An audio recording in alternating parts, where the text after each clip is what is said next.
Assalamualaikum warahmatullahi wabarakatuh dan halo Sobat Bersinar. Kembali lagi bersama saya Hairina Fatimah atau akrab disapa Rina, penyuluh narkoba di BNN Kota Batam. Sesuai janji saya beberapa pekan lalu, kali ini kita akan membahas mengenai kegiatan yang dapat dilakukan untuk meningkatkan ketahanan keluarga bersama dengan rekan-rekan saya di BNN Kota Batam yang akan menjelaskan mengenai keluarga mereka masing-masing. Yuk, kita simak. Oke, yang saya lakukan bagi keluarga saya di rumah di waktu luang itu banyak kegiatan, tetapi saya mengaturnya seperti kegiatan-kegiatan yang di dalam internal rumah sendiri. Ya, di rumah itu ada ruang bermain mereka, satu ruangan khusus mereka bermain. Dan ketika mereka sambil bermain, kita kumpul di situ dan biasa kan makan di rumah makan.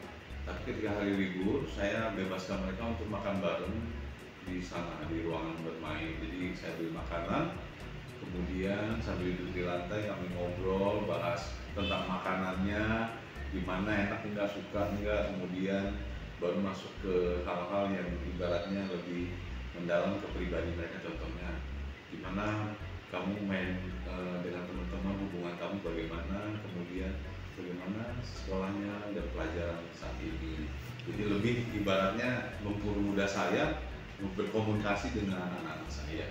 Menurut saya sangat-sangat bermanfaat ya, karena kalau saya hanya situasional, ibaratnya dadakan komunikasi dengan mereka itu saya agak sulit dan mereka pun agak tertutup.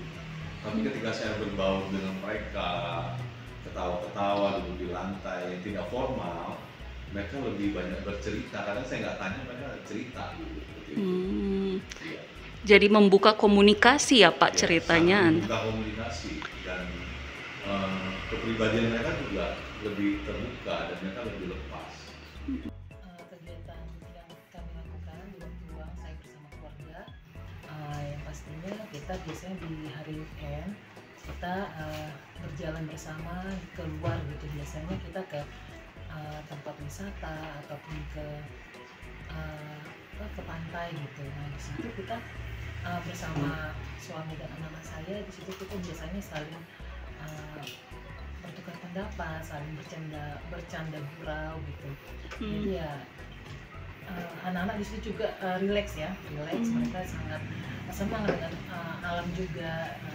Jadi selama Senin sampai Jumat misalnya kita kerja sekolah, nah anak-anak, nah di waktu senggang itu dengan berkumpul di pantai ataupun di alam terbuka seperti itu, jadi kita ya bisa menambah bonding ya antara saya dan suami dan juga anak-anak. Jadi intinya di waktu senggang kita, di waktu luang kita biasanya menyempatkan diri ke pantai ataupun ke tempat-tempat wisata yang ada di Batam. Manfaat yang saya rasakan ya pastinya kekeluargaan kita sangat tumbuh gitu. Jadi anak-anak juga bisa menceritakan apa yang menjadi misalnya di sekolahnya mereka ngapain saja. Jadi mereka bisa terus terang terbuka gitu dengan kita berkumpul bersama gitu. Kita bisa quality time bersama agar hubungan kita makin kompak dan erat lagi. Saya kegiatan-kegiatan yang saya lakukan bersama keluarga, baik ada suami dan anak-anak, yaitu pada pulang kerja ya, sering malamnya itu kami mengisi waktu dengan nonton-nonton bareng, kemudian mengajari anak belajar, mengisi PR, kemudian sharing-sharing juga cerita-cerita mengenai keseharian anak selama ditinggal waktu kerja. Kemudian pada waktu weekend bisa juga kadang kami gunakan waktu untuk beres-beres rumah, kemudian ke tempat-tempat rekreasi gitu. Nah, manfaat dari kegiatan bersama anak-anak ini juga saya dapatkan, yaitu dengan rasa kebersamaan, kemudian anak-anak juga bisa belajar mandiri, kemudian adanya keterbukaan juga. Nah, itu manfaatnya saya. Kegiatan yang saya habiskan di waktu luang dengan keluarga, biasanya kami pergi wisata, rekreasi, Kemudian dengan keluarga saya, dengan anak saya yang kecil, saya coba memperkenalkan lingkungan sekitar di tempat rekreasi. Mungkin di situ ada hewan, di situ ada tumbuhan yang mungkin belum dia kenal. Saya mencoba mengenalkannya kepada anak saya. Manfaat yang saya rasakan, yang pertama tentunya kebahagiaan bagi kami keluarga. Kemudian adalah membangun jiwa sosial anak, supaya anak mudah berbaur dengan lingkungannya. Semoga dia makin mengenal banyak makhluk hidup, banyak hewan, banyak tumbuhan. Nah, setelah rangkaian cerita dari masing-masing rekan saya tadi, kita bisa lihat bahwa terdapat banyak kegiatan yang kita dapat lakukan untuk meningkatkan ketahanan keluarga. Salah satu contohnya adalah kegiatan yang dilakukan oleh Bapak AKBP Herianto bersama anak-anaknya, yaitu untuk makan secara lesehan lalu bercerita mengenai keseharian mereka masing-masing. Selain itu, terdapat juga contoh dari Ibu Marlina yang keluar kota dan ke tempat-tempat wisata bersama keluarganya untuk refreshing. Selain itu, terdapat saudara Rais Prasetyo yang mengajak anaknya ke taman untuk mempelajari flora dan fauna yang terdapat di taman tersebut. Ada juga Ibu Putri Wahyuni yang membersihkan rumah bersama-sama dan juga mengajar anaknya untuk mengerjakan PR. Beberapa contoh kegiatan yang tadi adalah bagian dari rangkaian kegiatan secara umum yang dapat kita lakukan untuk meningkatkan ketahanan keluarga. Salah satunya adalah untuk merencanakan waktu bersama. Dengan merencanakan untuk menghabiskan waktu bersama, kita dapat meningkatkan komunikasi antar anggota keluarga.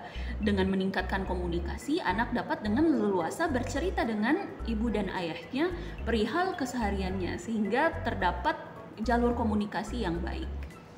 Dari contoh Ibu Yuni, kita bisa melihat untuk membuat dan menaati peraturan keluarga bersama. Nah, dari hal ini, seringkali peraturan itu hanya dibuat oleh sepihak, oleh orang tua, tanpa mempertimbangkan kondisi dan realita oleh anak.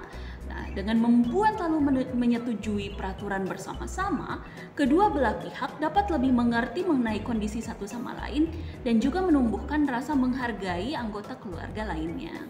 Hal terakhir yang kita bisa lakukan, ini terbagi menjadi dua ya. Jadi bagi orang tua, biarkanlah anak untuk mengalami kegagalan.